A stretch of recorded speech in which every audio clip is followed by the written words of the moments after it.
Thursday night football, accompanying the baseball today and tonight. Al Michaels will be on the call with Kirk Herbstreit, and it's a NFC West matchup. It's the Niners and the Rams kicking off at SoFi at 8:15 Eastern on Prime Video. Home game for you. Dano, nothing better than a home game. You kidding? I get per diem and I get mileage. It's perfect, man. Is there a stadium, though, that if you look back or you go to and you go, that's the best place to call a game, and then the stadium where you go, that's the worst place to call a game? Well, Kansas City was built like in 1971 or 2, Arrowhead, and they built it vertically, and we sit right over the field. I mean, at the 50-yard line, it's perfect. That's a game that I could actually call with the naked eye and not even have to look at the monitor. SoFi is really good. The newer stadiums are a little bit higher. They're all pretty good. The worst of all time, and of course it was the worst stadium of all time as well, was Candlestick Park in San Francisco. It was cold. It was windy. I did the Giants for 3 years. But calling football, you're in a press box that was so high. One night I said, I think on Monday Night Football, I said, it's the only place where you look down on the blimp. That was the worst. Did you ever have of all time? Did you ever have fog? Even everything. No, when I was doing the Giants, and they were a moribund franchise, and they had Chapter 11, and then a man named Bob Lurie, no relation to Jeff, came in and saved the team in 1976. But it was so bad at Candlestick that one night they handed me a slip of paper with the attendance figure. We had an intern. His name was Larry Baer, who's now the president of the team. Yeah. He was an intern in the press box, and he gave me a slip of paper, and I looked at it, and I went, you know what? Tonight's attendance, why don't I just tell you who's here? Mr. and Mrs. Jim McAlpine have come in from Mill Valley. Harvey Falukian has come up from San Jose in a station wagon with the dog. Those were the days, my friend. And I had left, don't forget, I had left the Cincinnati Reds, the Big Red Machine, because simply, obviously it was a money grab. I mean, the Giants were going to triple my salary, so what was I supposed to do?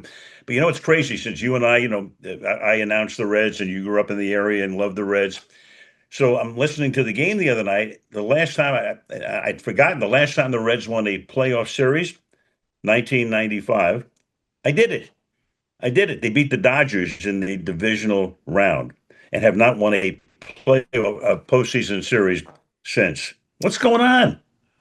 What about I brought up the Big Red Machine. I think it's the best National League lineup that I can remember.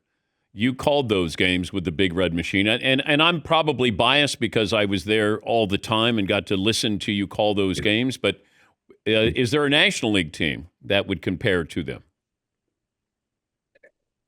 I can't think of one. I mean, look, you were there, as a kid. I'm announcing those games. I mean, you have Pete Rose in his prime, Johnny Bench entering his prime, Tony Perez in his prime, Joe Morgan getting traded over in his prime, Davey Concepcion in his prime, Sparky Anderson, Hall of Fame manager. I can't think of any team that, I'm sure there have been through the years some that people would say, hey, listen, they compared to that, but I can't think of one. And in my last year there, 1973, we call up our top guy from the farm system. His name happened to be Ken Griffey, Sr. Yeah. whose kid had a pretty good career as well. But if you were going to call, I'm going to give you your pick of any sport to call. Well, I used to love baseball. I mean, I built my career around baseball. I love baseball. I've been removed from it. I haven't done a game since the 1995 World Series, Atlanta against Cleveland. So obviously, I've been now involved with football prime time. This is the 40th year of doing prime time football. Between Monday night, Sunday night, Thursday night, I'll go to if I live long enough, I'll do it like a Wednesday 3 a.m. game. So right now it's all about football for me. Hockey is. Obviously the centerpiece, and that's the most relevant thing that, happened to me in my career, obviously with Lake Placid. But hockey's a hard game to call, a rough game. I mean, it's so fast, and obviously I have such great respect for the guys like, Mike Emmerich, who did it for years. That's the toughest game to call. But as a fan, I think I love hockey. I love it. I have a King season tickets for 33 years. Season starts next week. But being locked in on a game where you have to call, you're constantly calling the action. Whereas baseball, you can let it breathe. Football, you can let it breathe. Hockey, you can't let it breathe. Yeah. No, and TV and radio are pretty much the same. You almost have to do the same call that you did on radio on television. There's very little spacing there, and it's a great little back and forth between the play-by-play man and the analyst in hockey because the analyst has to pick his spots. He has to know exactly when to come in. And on that note, I mean, I just have to shout out to the late Ken Dryden, who passed away, in the past month, who was my partner in Lake Placid. And, we're in the middle of the Olympics. We're calling 7 games, including obviously the Soviet game and the victory over Finland that cinched the gold medal. And Kenny he'd never done announcing in his life. He had just retired from the Montreal Canadiens after winning 6 Stanley Cups and I think 5 Vezina trophies. It was unbelievable. He had to pick his spots, get in and out in 8 seconds. It was a tough thing to do, and he did it.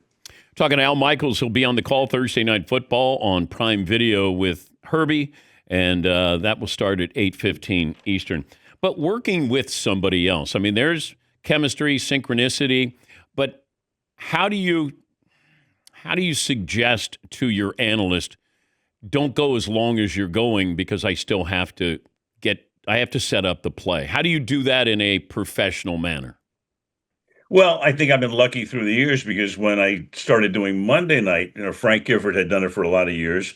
And then we added Dan Deerdorf in 1987, and Dan had done a lot of broadcasting in St. Louis. So, the guys that I worked with are guys that have had a lot of experience. Obviously, when I had John Madden in 2002 through 2008, he understood top to bottom. Chris Collinsworth had a lot of experience.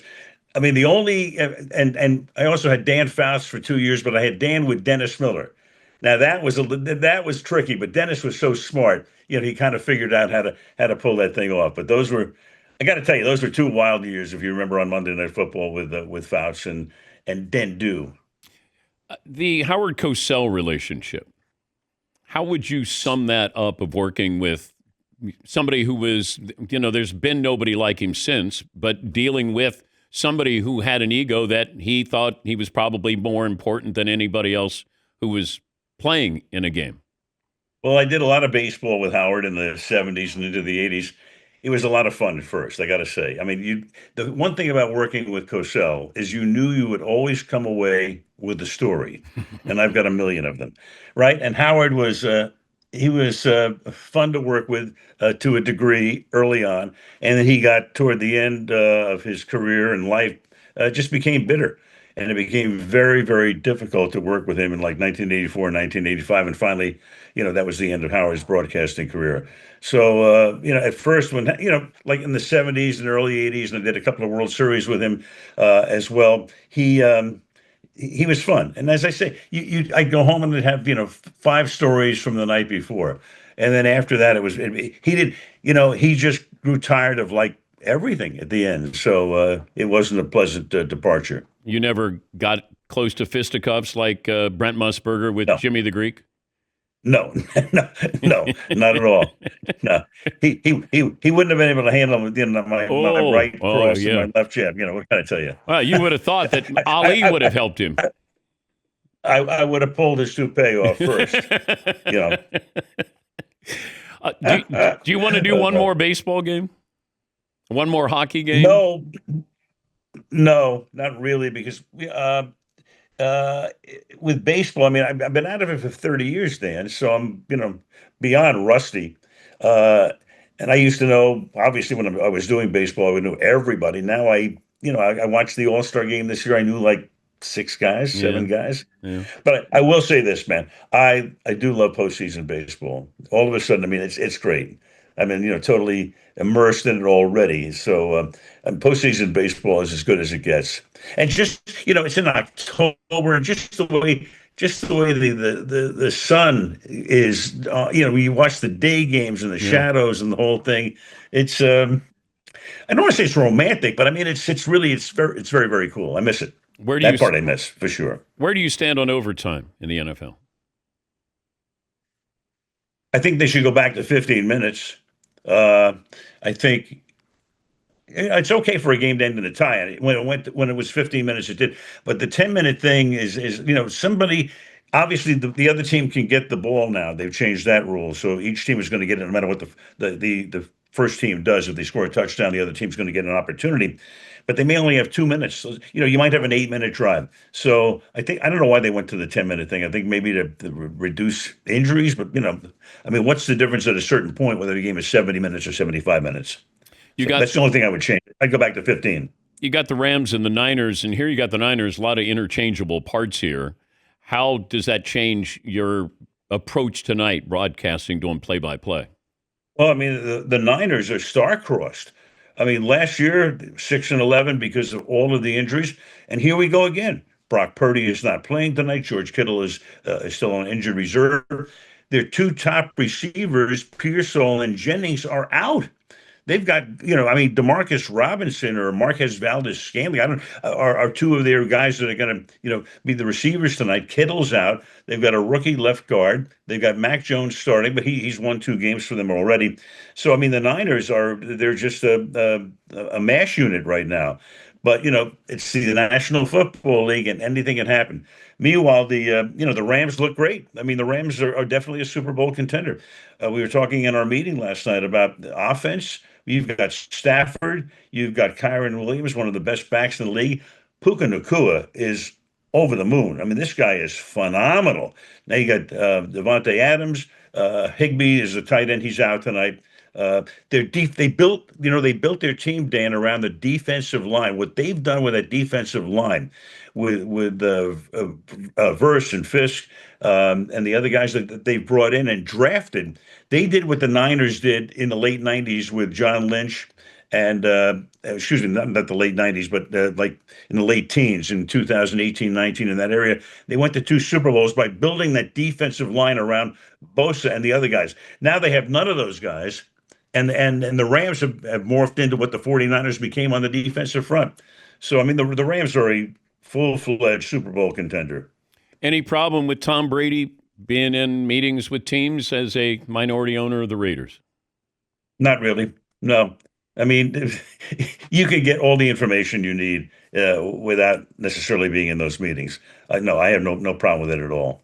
Ever been told So, something in the meeting that you wondered if it was true? oh yeah, a lot. But that was in the early days. Now the guys are much better. But my favorite meeting, Mike Morris is coaching the Rams when they were in St. Louis in around 2002 or three. It's a Monday night game, and we're in there, and Mike says to us, "Hey, off the record," and he tells us something, and I have the St. Louis Post-Dispatch on the desk in front of me. I said, "Mike, here it is. It's on the front page of the sports section." Off the record. It became on the record while we were sitting here in this meeting. Yeah. Uh, Now, most of the meetings, look, the coaches understand it now, especially the younger guys, and they understand, how to deal with the media, how to deal with the broadcast folks. We were talking. It's funny. We were talking to Kyle Shanahan yesterday on the Zoom, and Kyle was talking about, every press conference now is, how's this guy, how's that guy? Is it a ligament? Is it a tendon? What is it? And so all of a sudden he says, I didn't go to medical school. I'm answering all these questions, which reminded me of one of my favorite stories. Doc Rivers, who was my partner on the NBA back 20 years ago, and Doc was coaching the Celtics like in the 08, 09 area. And I think Paul Pierce had gotten hurt in a playoff game. So the first 5 questions are about Pierce. How long is he out for? Is it an ACL? Is it a ligament? What is it? Blah, blah, blah, blah, blah. So after 5 or 6 questions, Doc finally looks down at the guy and he goes, "Hey, listen." He says, "You do know Doc is a nickname, right?" So, steak before or after the game?